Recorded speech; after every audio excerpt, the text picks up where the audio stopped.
So, I'm standing here right at the corner of Wall Street, Nassau, and this is an incredibly important spot in American history. You will see that just off to the right here, that's George Washington, and this spot is where George Washington took the oath of office as the first president of the United States of America. And what's so compelling is you look over here just a couple hundred yards away is another building. That is the New York Stock Exchange. You know, the operating thesis that I'm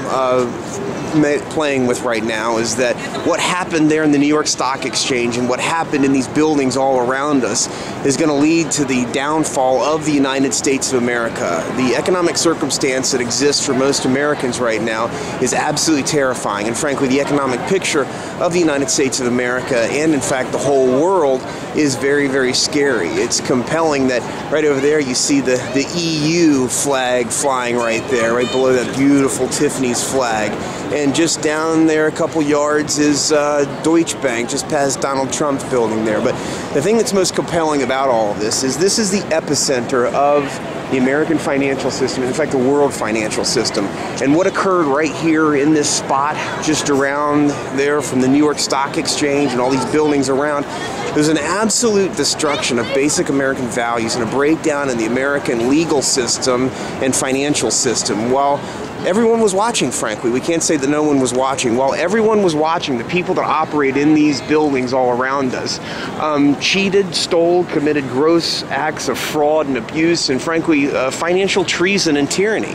And none of them have been held accountable. And one of the things that's most disturbing is that the lawyer class, those citizens who took an oath to support and defend the Constitution of the United States of America, not nearly enough lawyers have stood up and said that people must be held accountable. And in fact, that's the problem that exists in this country today. The lawyers that do dare to stand up and say that we're going to fight for citizens, we're going to fight for basic rights and defend the Constitution of the United States of America, are abused and held to sanction and persecuted by a legal system that should be protecting and should be raising up and supporting those attorneys, those advocates, those citizens that are out there that are fighting.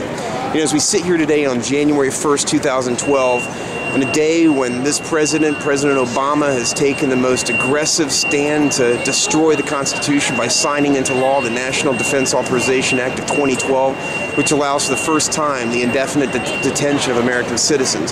Every single one of us needs to stand up and recognize just what this world is going to be like when people have failed to stand up and fight for basic rights and say that they will fight for the First Amendment to protect and to defend people's rights to stand up and speak and protest government, that they will fight to protect due process and make sure that we have access to a court system, and a court system that's well funded and that protects basic rights, and that we have a right to be safe from unlawful searches and seizures. As most of you know, the banks and institutions all across this country have decided that they have the right to kick down the doors of your property whenever they care to,